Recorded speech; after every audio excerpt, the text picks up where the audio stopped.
Hello everyone, welcome back to my channel. मेरा नाम है दिव्या सैनी। तो आज हम स्टार्ट करें एक नया चैप्टर। तो चैप्टर का नाम है डेप्रिसिएशन। ठीक है, डेप्रिसिएशन एक बहुत ही इजी चैप्टर है। ठीक है, तो सबसे पहले इजी चैप्टर मैं इसलिए बोल रही हूँ क्योंकि जैसे अपन सोचते हैं कोई भी चैप्टर स्टार्ट करने से पहले कि ये चैप्टर बहुत इजी है, तो वाकई में वो बहुत इजी हो जाता है। तो चलिए स्टार्ट करते हैं डेप्रिसिएशन। तो डेप्रिसिएशन का मीनिंग बता देती हूँ आपको। सबसे पहले डेप्रिसिएशन का मीनिंग क्या होता है? रिड्यूस मतलब कम करना, डिक्रीज रिड्यूस करना। Reduce in the value of the tangible fixed assets. Tangible fixed assets की वैल्यू को कम करना ही डेप्रिसिएशन कहलाता है। टेंजिबल फिक्स्ड असेट्स क्या होती है, ये अपन ने जनरल एंट्री में पढ़ा था असेट्स वाले रूल में कि टेंजिबल और इनटेंजिबल दो तरह की असेट्स होती है। टेंजिबल असेट्स वो होती है जिसको देखा और छुआ जा सकता है, और इनटेंजिबल असेट्स वो होती है जिसको देखा या छुआ नहीं जा सकता। जैसे कि फॉर एग्जांपल टेंजिबल की बता रही हूँ, जिसको देख और छू सकते हैं। कभी बिजनेस स्टार्ट करते हैं तो उसमें टेंजिबल असेट्स की जरूरत पड़ती है, जैसे कि प्लांट एंड मशीनरी हुआ, बिल्डिंग हुआ, कार हुआ, मोबाइल हुआ, फर्नीचर हुआ। ये सारी टेंजिबल असेट्स हैं। Intangible goodwill, trademark, patent, copyright, ये सब इंटेंजिबल असेट्स है। ठीक है, तो डेप्रिसिएशन तो किस पे लगता है? टेंजिबल फिक्स्ड असेट्स पे। लेकिन टेंजिबल में एक असेट्स ऐसी होती है जिस पर डेप्रिसिएशन चार्ज नहीं होता। डेप्रिसिएशन का मतलब होता है फिक्स्ड असेट्स की वैल्यू को कम करना। लेकिन एक ऐसी फिक्स्ड असेट्स होती है जिसकी वैल्यू कभी कम नहीं होती, तो उस असेट्स का नाम है लैंड। सिर्फ जमीन ही एक ऐसी चीज है, जमीन भूमि, लैंड ही एक ऐसी फिक्स्ड असेट्स होती है अपने पास जिसकी वैल्यू कभी भी नहीं घटती है। उसकी वैल्यू हमेशा क्या होती है? ईयर के अकॉर्डिंग, डिमांड के अकॉर्डिंग वो बढ़ती जाती है। डिमांड इतनी होती है जमीन की क्योंकि पॉपुलेशन इतनी बढ़ रही है, कंट्रोल ही नहीं हो पा रही है, तो डिमांड इतनी है, तो जमीन की कीमत, लैंड की जो वैल्यू होती है वो कभी भी डाउन नहीं होती, हमेशा बढ़ती है। तो सिर्फ लैंड को छोड़ के बाकी जो भी टेंजिबल फिक्स्ड असेट होती है उनकी वैल्यू कम होती है। उनकी वैल्यू कम होना ही डेप्रिसिएशन कहलाता है। ठीक है, अब डेप्रिसिएशन मतलब वैल्यू कम होने के क्या क्या रीजन हो सकते हैं, क्या क्या कॉजेज होते हैं? तो पहला रीजन है यूज ऑफ असेट्स। जब भी अपन कोई असेट्स लेके आते हैं, सपोज प्लांट एंड मशीनरी हुआ, या फिर कंप्यूटर हुआ, लैपटॉप, कैमरा हो गया, तो अपन ने जैसे कोई कैमरा लेके आए, 2 साल तक अपन ने उसको यूज़ किया, तो यूज़ करने पर ऑब्वियसली अपन आज बच्चे 1 लाख रुपए का कैमरा लेके आए, 2 साल बाद अपन जाएंगे तो 1 लाख रुपए ही उसकी वैल्यू जो है, उसकी वैल्यू मतलब जिस वैल्यू पे अपन ने खरीदा था, क्या अपन को 1 लाख रुपए दे देगा दुकान वाला? नहीं देगा। वो कहेगा कि आपने इसको यूज़ कर लिया, इस पर स्क्रीच आ गया, इसमें ये फंक्शन थोड़ा सा, इसका बटन ये हो गया, तो क्या हो गया? Use of assets. असेट्स को यूज करने पर क्या होता है? उसकी वैल्यू कम हो जाती है। डेप्रिसिएशन वैसे तो एनुअल लगता है, तो हर साल में उसकी वैल्यू कम होती जाती है। ठीक है, फिर आता है दूसरा रीजन, क्या है? Reflex of time. ये क्या होता है कि जैसे कि कई सारी ऐसे असेट्स होती है जो टाइम के अकॉर्डिंग अपने आप ही उसकी एक्सपायर हो जाती है। जैसे कि एक फ़ोन ही लो, एक फ़ोन ले लो, जैसे कि अपन मैं एक 25,000 रुपये का मोबाइल ले गई रियलमी का। ठीक है, तो मैंने उसको खोला, लेकिन मैंने उसको वापस एज इट इज़ वैसा का वैसा पैक करके रख दिया। अब मैं 2 साल बाद, 4 साल बाद जब दुकान पे जाऊंगी तो क्या उस मोबाइल की वही 25,000 रुपये मुझे मिल जाएंगे? नहीं, उस मोबाइल की कीमत मुझे वो नहीं मिलेगी। क्या हो गया? क्योंकि साल के अकॉर्डिंग उसका मॉडल चेंज हो गया, वो पुराना हो गया। उसकी एक टाइम होता है हर मोबाइल का, हर चीज़ का, तो उसके अकॉर्डिंग उसकी वैल्यू, टाइम के अकॉर्डिंग ही उसकी वैल्यू कम होती जाती है। तो 25 का मोबाइल मुझे 5 में भी मिल जाए, उसके 5 में मिल जाए तो बहुत बड़ी बात होती है, अपने आप उसकी वैल्यू कम हो जाती है, चाहे अपन उसको यूज़ करो मत ना या ना करो, टाइम के अकॉर्डिंग भी असेट्स की वैल्यू कम हो जाती है। सपोज दूसरा एक एग्जांपल देती हूँ, जैसे कि कार को अपन लेके आए, अपन ने उसको घर में एक बहुत सेफ जगह पार्क किया, बहुत अच्छे से उसको पैक करके रखा। 4 साल बाद अपन वापस गए, ठीक है, 4 साल बाद अपन उसको कार को बेचने गए, तो अपन को क्या उसकी वही वैल्यू मिलेगी? नहीं मिलेगी। वही कारण हो जाती है, टाइम के अकॉर्डिंग क्या हो जाता है? मॉडल पुराना हो जाता है, तो उसकी वैल्यू कम हो जाती है। मतलब एक तरह से कह सकते हैं कि उसकी डेट ही एक्सपायर होगी। हर एक फिक्स असेट की एक्सपायरी डेट होती है, तो एक तरह से बोलते हैं टाइम के अकॉर्डिंग वो यूज़ करो मत करो उसकी वैल्यू कम होती जाती है। ठीक है, तो इसको बोलते हैं रिफ्लेक्स ऑफ टाइम। टाइम ही कई चीज़ों की, कई असेट्स की वैल्यू कम कर देता है। तीसरा आता है ऑब्जर्वेशंस। ठीक है, ये क्या होता है? जैसे कि मार्केट में नई टेक्नोलॉजी आ जाती है, कोई भी एक सॉफ्टवेयर हुआ, या फिर मोबाइल का बहुत अच्छा एग्जांपल है। जैसे कि आज एक मोबाइल आया, उसका कैमरा है 100 मेगापिक्सल। ठीक है, अब 6 महीने बाद, 1 साल बाद एक और नया मोबाइल आया जिसमें नई टेक्नोलॉजी से क्या, उसमें 100 की जगह 1000 मेगापिक्सल वाला मोबाइल आ गया, उसमें कई ऐसे फीचर्स आ गए, तो सब क्या प्रीफर करेंगे? वो नया मोबाइल लेंगे, पुराने को तो भूल ही जाएंगे। ठीक है, तो नई टेक्नोलॉजी जब मार्केट में आ जाती है, तो नई टेक्नोलॉजी की वजह से भी पुरानी जो चीज़ें होती है, पुरानी असेट्स होती हैं, उनकी वैल्यू कम हो जाती है। ठीक है, तो तो ये भी एक रीजन होता है डेप्रिसिएशन चार्ज होने का।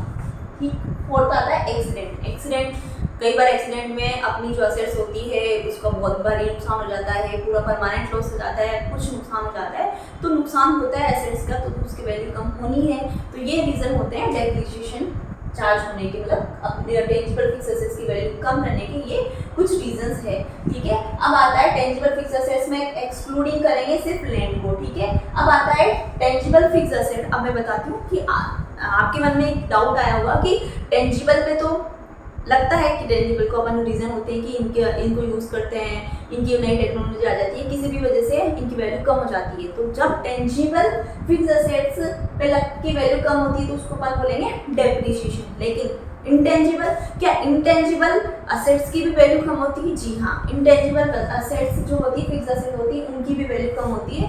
तो जैसे ट्रेडमार्क हुआ, कॉपीराइट हुआ, एक सॉफ्टवेयर हुआ। ठीक है, तो जब इंटेंजिबल फिक्स असेट्स की वैल्यू कम होती है तो उसको बोलते हैं अमोर्टाइजेशन। क्लियर है? ये सिर्फ आएगा डेप्रिसिएशन ही अपन को, लेकिन ध्यान में अपन को रखना है, कंसेप्ट पूरा क्लियर होना चाहिए।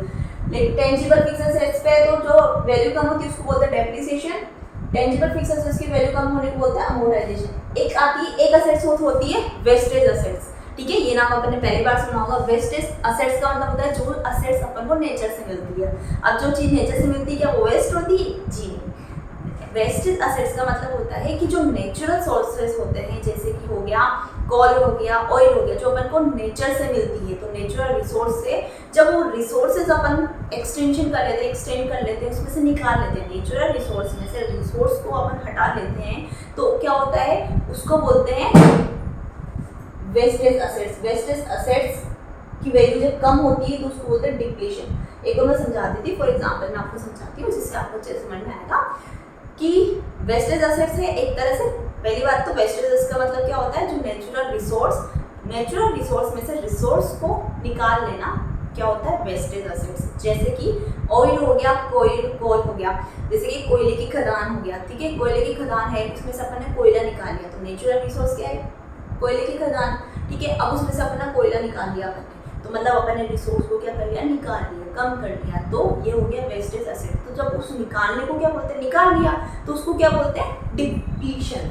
क्या बोलते हैं, डिप्लीशन। उसी तरह जैसे तेल के कुएं होते हैं, उसमें से मैंने तेल निकाल लिया, रिसोर्स को निकाल लिया, अलग कर दिया, तो क्या हो जाता है, उसकी वैल्यू कम हो रही है, तो उसको क्या बोलते हैं, डिप्लीशन। तो समझ में आ गया, टेंजिबल में वैल्यू कम होती है उसको बोलते हैं depreciation. Fix assets, intangible fix assets की वैल्यू कम होती है तो उसको बोलते हैं अमोर्टाइजेशन। और इसी तरह वेस्टेज असेट्स की वैल्यू को कम करने को बोलते हैं डिप्लीशन। ठीक है, अब अपन पढ़ेंगे डेप्रिसिएशन। अब अपन पढ़ेंगे टेंजिबल फिक्स एसेट्स पे जो वैल्यू कम होती है वो डेप्रिसिएशन अपन पढ़ेंगे, क्योंकि चैप्टर का नाम ही वही है। ठीक है, अब आता है फोर्थ मेथड ऑफ डेप्रिसिएशन, मतलब किस मेथड से अपन डेप्रिसिएशन चार्ज करते हैं। ठीक है, तो पहला तो इसके दो मेथड होते हैं, डेप्रिसिएशन चार्ज करने के दो मेथड होते हैं। वैसे तो 8 होते हैं, लेकिन अपने कोर्स में सिर्फ 2 ही है। 8 अपन जैसे जैसे पढ़ते जाएंगे, कॉलेज टाइम आएंगे तब अपन को पूरे 8 मेथड पढ़ने पड़ेंगे, अभी अपन को 2 पढ़ने हैं। तो पहला मेथड है स्ट्रेट लाइन मेथड। ये स्ट्रेट लाइन मेथड, सीध वाला कैसे है अभी उसको बताऊंगी। स्ट्रेट लाइन मेथड, दूसरे मेथड का नाम है रिटर्न डाउन वैल्यू। तो 2 मेथड हो गए। डेप्रिसिएशन कैसे लगाते हैं, डेप्रिसिएशन एक होता है स्ट्रेट लाइन मेथड से अपन डेप्रिसिएशन लगा सकते हैं, उसकी कैलकुलेशन भी कर सकते हैं। दूसरा मेथड कौन सा, रिटर्न डाउन वैल्यू। तो सबसे पहले अपन पढ़ेंगे स्ट्रेट लाइन मेथड। ठीक है, अब स्ट्रेट लाइन मेथड के कई सारे नाम होते हैं, उसको बोलते हैं जैसे कि इक्वल फिक्स इंस्टॉलमेंट। इक्वल मतलब बराबर, फिक्स मतलब भी बराबर, इक्वल या फिर फिक्स इंस्टॉलमेंट मेथड। ठीक है, दूसरा आता है उसको बोलते हैं फिक्स परसेंटेज मेथड भी बोलते हैं स्ट्रेट लाइन मेथड को। ठीक है, मैं आपको ये नाम इसलिए बता रही हूँ क्योंकि क्वेश्चन में कई बार क्या होता है, ये इस नाम को भी बोल देते हैं कि स्ट्रेट लाइन मेथड की जगह फिक्स इंस्टॉलमेंट या इक्वल इंस्टॉलमेंट मेथड से ये क्वेश्चन सॉल्व कर दीजिए, डेप्रिसिएशन चार्ज कर दीजिए, तो उस टाइम कंफ्यूज नहीं होना है। ठीक है, तो ये अपन को याद होना चाहिए कि स्ट्रेट लाइन मेथड के कई नाम हैं। इसको बोलेंगे इक्वल फिक्स इंस्टॉलमेंट मेथड भी बोल सकते हैं, या फिर क्वेश्चन में फिक्स परसेंटेज मेथड भी आता है, या फिर ओरिजिनल कॉस्ट मेथड। ये सब नाम है जो अपन को ध्यान में रखना है, ताकि क्वेश्चन किसी से भी पूछे, एग्जाम में कुछ भी कंफ्यूज करने के लिए पूछे, अपन को कंफ्यूज नहीं होना है। तो अब अपन पढ़ेंगे स्ट्रेट लाइन मेथड। ठीक है, स्ट्रेट लाइन मेथड अब मैं पढ़ाती हूँ।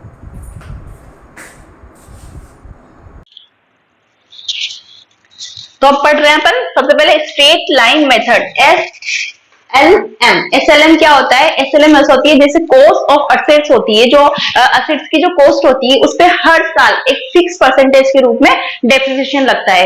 कैसे?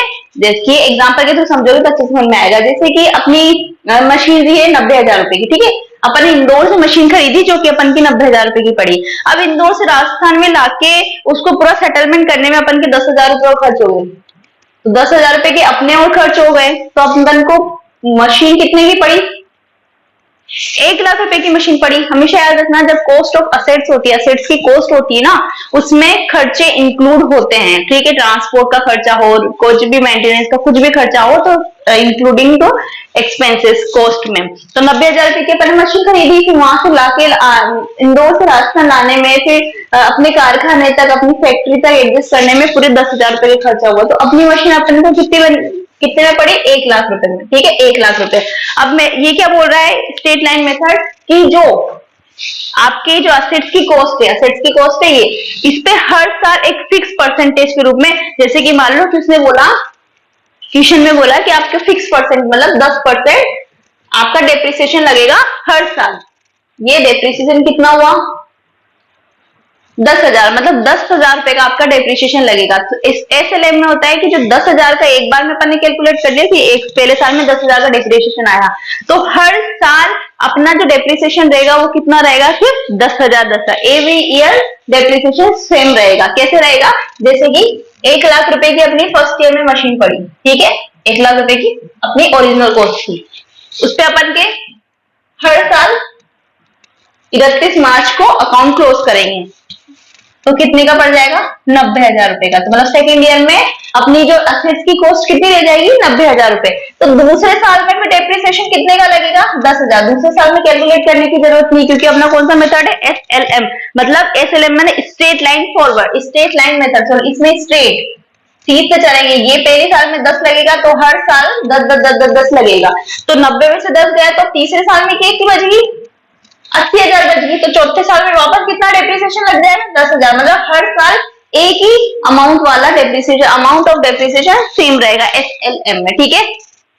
फिर आता है SLM, दो तरीके से निकालते हैं। एक तो रेट ऑफ डेप्रिसिएशन, जैसे कि अभी मैंने एग्जांपल के थ्रू समझाया कि क्वेश्चन में आपको रेट ऑफ डेप्रिसिएशन दे देगा।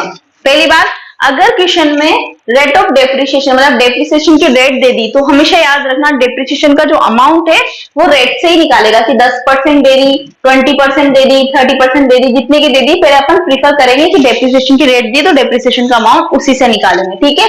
लेकिन अगर अपन को रेट ऑफ डेप्रिसिएशन नहीं दिया तो अपन लगाएंगे फॉर्मूला। फॉर्मूला कैसे लगाते हैं? अमाउंट ऑफ डेप्रिसिएशन का फॉर्मूला हो गया कॉस्ट ऑफ असेट्स, मतलब जो अपनी असेट्स है उसकी कॉस्ट इंक्लूडिंग एक्सपेंसेस। मैंने आपको बताया कि जो भी एक्सपेंसेस होंगे वो कॉस्ट में इंक्लूड होंगे। कॉस्ट ऑफ असेट्स होगी, इसमें से स्क्रैप वैल्यू जो आपको क्वेश्चन में दी जाएगी, सब कुछ क्वेश्चन में दिया जाएगा, अपन को फॉर्मूला में क्या करना है? वैल्यू वहां से लेनी है और उसको इसमें पुट करनी है, वैल्यू उठानी है और फॉर्मूला लगाना है। माइनस स्क्रैप वैल्यू आपको दी जाएगी, स्क्रैप वैल्यू स्क्रैप वैल्यू को बोलते हैं एस्टिमेटेड रियलाइजेबल वैल्यू। मतलब कई बार ऐसा होता है कि जैसे कि बहुत सी ऐसी असेट्स होती है जिसका मूल्य शून्य पे नहीं जाता, मतलब जिसकी वैल्यू बिल्कुल जीरो नहीं होती है। जैसे कि मैं मोबाइल का एग्जांपल लूंगी, 25 का मोबाइल खरीदा, ठीक है, या फिर मोबाइल नहीं समझ लेके मशीनरी खरीद लो। मशीन खरीदी मैंने 1 लाख रुपए की, ठीक है। अब 1 लाख रुपए की खरीदी और इसकी लास्ट में डेप्रिसिएशन करते करते करते करते करते इसकी वैल्यू रहेगी कितनी? 10,000 रुपए रहेगी, मतलब जीरो नहीं हुआ इसका मूल्य। तो स्क्रैप वैल्यू आपको हमेशा दी जाएगी। तो स्क्रैप वैल्यू वही होती है स्क्रैप वैल्यू, या फिर बोलते हैं कि एस्टिमेटेड रियलाइजेबल वैल्यू, मतलब जो एस्टिमेटेड लाइफ है 2-3 साल अगर अपन असेट्स को यूज करने के बाद भी तो उसको सेल करते हैं तो उसका कुछ मूल्य अपन को मिल जाता है, कुछ मूल्य मिल जाता है। जैसे कि मोबाइल को अपन बेचते रहे, 25 का मोबाइल है तो अपन बेचने जाएंगे तो 1,000 रुपए तो मिलेंगे ही सही, तो 1,000 रुपए क्या हो जाती है? एस्टिमेटेड रियलाइजेबल वैल्यू, ठीक है। तो क्वेश्चन में दिया जाएगा। तो cost of assets minus scrap value upon number of year of estimated life या वर्किंग लाइफ। एस्टिमेटेड लाइफ को क्या बोल सकते हैं? वर्किंग लाइफ, मतलब कितने साल वो मशीन की एस्टिमेटेड लाइफ है, वो भी आपको क्वेश्चन में दी जाएगी कि मशीन की एस्टिमेटेड लाइफ है 10 साल, सब कुछ दिया जाएगा। अपन को सिर्फ फॉर्मूला लगाना है और अमाउंट ऑफ डेप्रिसिएशन निकालना है। फिर क्या होता है, कई बार क्या होता है कि अपन ने फॉर्मूला लगा दिया, ठीक है, फॉर्मूला भी लगा दिया, अपन ने अमाउंट ऑफ डेप्रिसिएशन निकाल लिया, लेकिन उसने क्वेश्चन में पूछ लिया कि अमाउंट ऑफ डेप्रिसिएशन तो निकाले, आप वैसे करो रेट ऑफ डेप्रिसिएशन निकाल लो। तो रेट ऑफ डेप्रिसिएशन नहीं दिया है और उसने बोला है तो क्या करेंगे, रेट ऑफ डेप्रिसिएशन का फॉर्मूला भी है। ये रेट ऑफ डेप्रिसिएशन अपन तभी निकालेंगे जब अमाउंट ऑफ डेप्रिसिएशन निकालने के बाद ही, ठीक है। कई बार पूछ लेता है क्वेश्चन में कि अमाउंट ऑफ डेप्रिसिएशन तो निकाल लिया, अब आप रेट ऑफ डेप्रिसिएशन भी बता दो, ठीक है बता देंगे। डेप्रिसिएशन में क्या है, एनुअल डेप्रिसिएशन, एनुअल मतलब हर साल ही अकाउंट क्लोज होता है, तो हर साल का डेप्रिसिएशन एनुअल डेप्रिसिएशन, ठीक है। Annual depreciation upon cost of assets, ये वाली कॉस्ट ऑफ असेट्स इनटू 100, ये परसेंटेज निकालनी है। ये डेप्रिसिएशन इसका आ जाएगा आंसर, इसका जो फॉर्मूले में अमाउंट ऑफ डेप्रिसिएशन आएगा वो यहाँ कर देंगे cost of assets into 100। For example मैं आपको बताती हूँ, आपको समझ में आ गया होगा। स्ट्रेट लाइन मेथड को दो तरीके से निकाल सकते हैं, तो फॉर्मूला लगा दो, या रेट दिया है डेप्रिसिएशन का तो रेट से डायरेक्ट निकाल दो। फॉर्मूला क्या है, cost of assets minus scrap value, scrap value को या क्या बोल सकते हैं, एस्टिमेटेड रियलाइजेबल वैल्यू, उसमें से माइनस करना है, ठीक है। और अपन क्या हो जाता है, एस्टिमेटेड लाइफ या working life, number of years, ठीक है, number of years estimated life या वर्किंग लाइफ, मतलब उसने कितने साल उस असेट्स में काम किया। और रेट ऑफ डेप्रिसिएशन का फॉर्मूला क्या है, annual depreciation upon cost of assets into 100, ठीक है। अब एग्जांपल के थ्रू समझोगे तो अब मैं आपको फॉर्मूला एग्जांपल के थ्रू समझाऊंगी। इलस्ट्रेशन नंबर 2 का ही है ये, देखिए इसमें मैं आपको क्वेश्चन पढ़ देती, क्वेश्चन आपको साइड में दे दिया जाएगा। ए फर्म बॉट ए मशीन 7,40,000 अप्रैल 1, 2018, 1 अप्रैल 2018 को एक मशीन खरीदी, कितने की, 7,40,000 की, ठीक है। 60,000 इज स्पेंड, 60,000 रुपए इस पे इंस्टॉलेशन के खर्च किए और खर्च किए, तो मशीन की कॉस्ट कितनी बढ़ गई, अपनी कॉस्ट ऑफ असेट्स कितनी हो गई, कितनी हो गई, 7,40,000 की तो अपन ने खरीदी है, प्लस 60,000 रुपए उसने और खर्च किए, तो अपनी मशीन कितने की पड़ेगी, पूरी 8 लाख की, क्लियर है। फिर उसके बाद बोला हमेशा याद रखना कॉस्ट ऑफ असेट्स में एक्सपेंसेस इंक्लूड करेंगे। फिर आता है it's useful life is estimated to 5 year, क्या दिया है, number of year estimated life कितना दिया है, 5 ईयर, 5 ईयर लिख लो जो क्वेश्चन में है, मतलब पहले ऊपर आंसर में लिख लो ताकि अपन को देखना ही पड़े थे। 5 ईयर भी हो गया। अब वो बोल रहा है कि रियलाइजेबल वैल्यू स्क्रैप वैल्यू भी दी है, एस्टिमेटेड कितनी, 40,000 रुपए, तो ये होगी स्क्रैप वैल्यू 40,000। तो अपना फॉर्मूला क्या कहता है,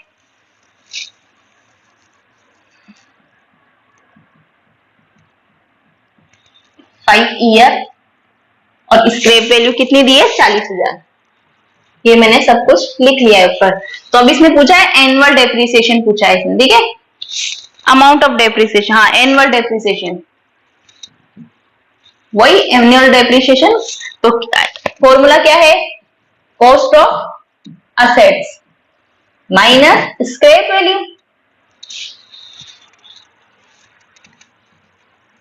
upon number of year working life estimated life, ठीक है। फॉर्मूला लगा दिया अपन ने। अब अपन को सब कुछ दिया है, कॉस्ट ऑफ असेट्स कितनी है, 740 की मशीन खरीदी, 60 उस पे स्पेंड की, तो अपनी कॉस्ट ऑफ मशीन कितनी होगी, 8 लाख रुपए, ठीक है।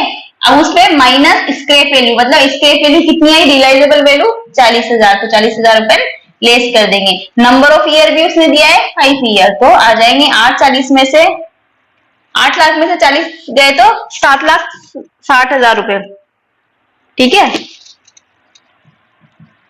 अपॉन 5, तो आएगा 1,52,000 रुपए, क्लियर है। तो ये क्या हो गया, एनुअल डेप्रिसिएशन का फॉर्मूला ही पूछा था, तो 1,52,000 आ गया, ऐसे बस फॉर्मूला लगाया और आंसर कर दिया। अब इसने क्या पूछ लिया कि आपसे दूसरा रेट ऑफ डेप्रिसिएशन भी बता दो, ठीक है बता देंगे। एनुअल डेप्रिसिएशन अपन ने निकाला ही अभी, ये एनुअल डेप्रिसिएशन कितना है, अपॉन कितना, कॉस्ट ऑफ असेट्स। अब कॉस्ट ऑफ असेट्स यहाँ पे याद रखना वही आएगी 8 लाख रुपए, इनटू परसेंटेज पूछा है रेट ऑफ में, तो कितनी आ जाएगी, एनुअल डेप्रिसिएशन कितना निकला, 1,52,000, कॉस्ट ऑफ असेट्स कितनी होगी, 8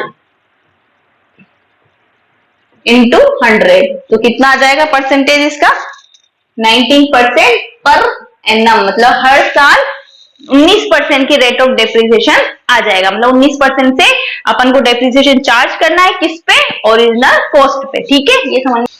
तो आज अपन इसे डेप्रिसिएशन का इंट्रोडक्शन पढ़ा, कल अपन इसका क्वेश्चन करेंगे। तो आपको मेरी वीडियो पसंद आई तो प्लीज लाइक कीजिएगा, शेयर कीजिएगा, मेरे चैनल को सब्सक्राइब कीजिएगा और नेक्स्ट वीडियो का वेट कीजिएगा। तब तक के लिए बाय।